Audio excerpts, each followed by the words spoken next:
Fala galera tricolor, sejam bem-vindos ao Pitaco, eu sou Bruno Oliveira.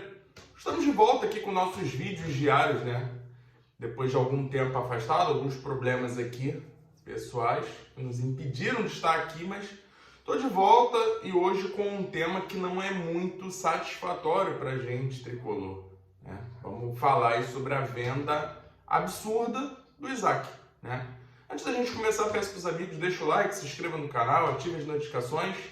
Seja membro também, vire membro se você puder, se você gostar do Pitaco. Ajuda pra caramba a gente, mas o principal é o seu like, beleza? Então vamos lá, vamos falar sobre a venda do Isaac, que foi concretizada nesse domingo, dia 24 de agosto. Uma notícia que já vinha se arrastando ao longo da semana. O Fluminense tinha recusado 7 milhões de euros, depois recusou 9, e aí depois, pasmem, o próprio Fluminense estabeleceu o valor de 10 milhões de euros fixos. Por que essa venda é tão absurda? A gente está falando de um jogador de 18 anos e que é top 3 de jogadores mais valorizados do elenco do Fluminense. É um dos 3 maiores ativos que a gente tem em nossa base. E aí, quando a gente fala de um jogador de 18 anos, isso é algo que eu sempre trago aqui, a gente não está falando pelo que o jogador fez no profissional. Jogador de 18 anos, recém-completados, completou 18 anos em fevereiro, ele é avaliado pelo seu potencial. Isso é muito importante. Isso nunca pode deixar de ser lembrado quando a gente fala de uma transação de um jogador jovem. Potencial. Porque a maioria deles não jogou no profissional ou jogou muito pouco. São raríssimas exceções os que conseguem, com essa idade, entrar no profissional e se destacar e fazer aumentar de uma maneira absurda o seu valor, E aí a gente está falando que o Isaac é uma dessas promessas raras, jogadores com status de craque, e o Fluminense se desfaz por esse valor, Então, vamos primeiro ler a notícia sobre a venda do Isaac, as condições, Aqui a notícia do GE, falando que o Fluminense encaminhou a venda do Isaac de 18 anos para o Shakhtar Donetsk da Ucrânia. Isso, o Shakhtar Donetsk, que nem é mais Donetsk, que é um país em guerra. E o Fluminense simplesmente vai enviar outro jogador para esse clube, para esse centro. Shakhtar, que virou um novo oásis, jogador do Fluminense, assim como um Betis, assim como o Watford, assim como o Wolverhampton. São os 4 clubes que dominam as transações com os jogadores do Fluminense, beleza? Então, percebam, você não vê um PSG, não vê um Barcelona, um Real Madrid, um Liverpool, um Arsenal, um United, um City, você não vê um Bayern de Munique, você só vê esses 4 clubes, Essa é a primeira parte estranha dessa história, Então, complementando a notícia. Uma reunião entre as diretorias dos clubes praticamente selou negócio neste domingo, depois de os ucranianos aceitarem os pedidos feitos pelo tricolor. Ou seja, as condições foram estabelecidas pelo Fluminense. Não foram os ucranianos, foi o Fluminense. Falta apenas definir o fluxo de pagamento que deve acontecer nesta segunda-feira, mais conhecida como hoje, dia 25 de agosto. O valor da negociação é de 12 milhões de euros, 76,1 milhões na cotação atual, sendo 10 milhões fixos, 63 milhões. O tricolor vai manter 10% dos direitos de uma futura negociação. O atleta e os empresários aceitaram abrir mão de parte do valor que tinham direito, de 15% para 6% para fechar o negócio, e o staff tinha aquele famoso 10% de exclusividade e conseguiu reduzir para 7%, E aí, complementando, ou seja, o Fluminense ficará com 87% dos 12 milhões de euros aproximadamente. Isso se bater nas metas, E o total dos 10% da venda futura. Beleza? Então vamos lá.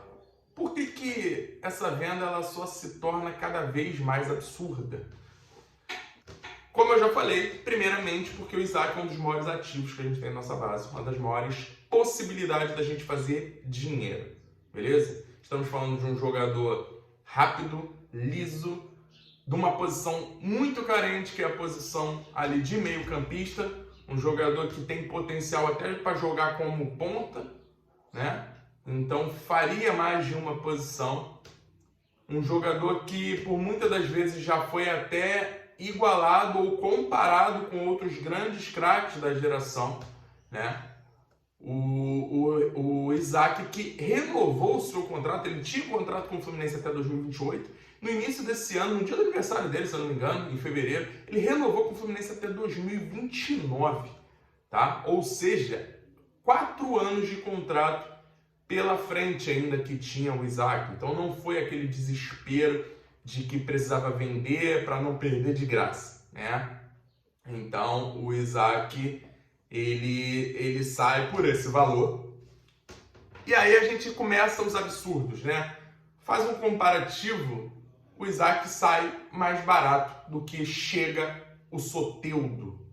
Se você for pegar o quanto o Fluminense pagou por 50% do Soteldo, é mais do que o Fluminense está vendendo 90% do Isaac, tá? Essa é um dos absurdos. Segundo, o Fluminense teria no jogador, né, o Isaac vai disputar o Mundial do Sub-20 daqui a um mês, tá? Um jogador que vai estar em evidência para o mundo, para grandes clubes, vai disputar esse Mundial como uma das grandes peças dessa seleção, não só ele como o Riquelme, tá? Sub-20, ele com 18 anos. Isso mostra o tamanho do potencial do garoto. E aí quando você pega outras transferências de jogadores importantes de base de outros clubes, você vê valores absurdos, né? Ou quando não absurdos, pelo menos valores minimamente aceitáveis. 20 milhões, 22, 25 milhões.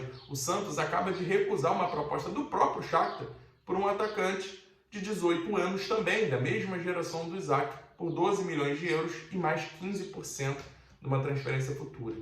Então, meus amigos, a gente tem que começar a se perguntar o porquê que isso está acontecendo, né? Trazendo outros absurdos aí.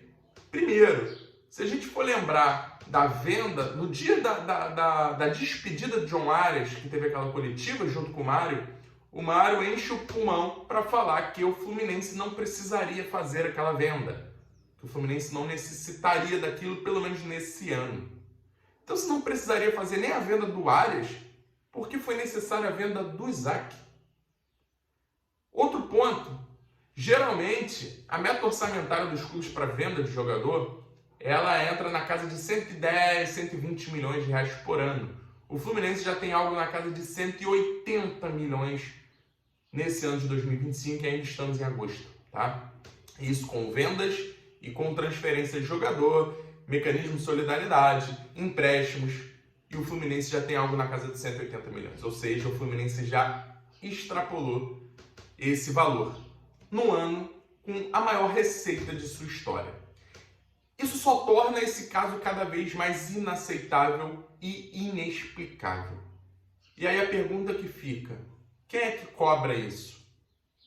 Quem é que vai cobrar? Quem é que é o responsável por essa negociação? Quem assume essa responsabilidade por lesar o Fluminense? Alguém vai bater no peito e vai assumir essa responsabilidade? Qual vai ser a desculpa dessa vez? É um sonho do jogador ir para um país em guerra? O staff do jogador queria mudar porque não tinha chance. Ele acabou de fazer 18 anos. Se o futebol funcionar dessa maneira, não vai existir mais categoria de base no Brasil. Será que isso é só no Fluminense? Outros clubes acontecem? São muitas perguntas para reflexão e muitos pontos para cobrança. Não dá para deixar passar impune, não dá para deixar passar batido mais uma atrocidade do senhor Mário Bittencourt na frente da instituição fluminense. O senhor que seria responsável por cuidar das nossas finanças, já que você é centralizador e é o dono do clube. E você está sendo um tremendo irresponsável, para usar uma palavra que eu possa falar aqui, né? Então, a gente precisa refletir e a gente precisa cobrar isso que está sendo feito com o Fluminense.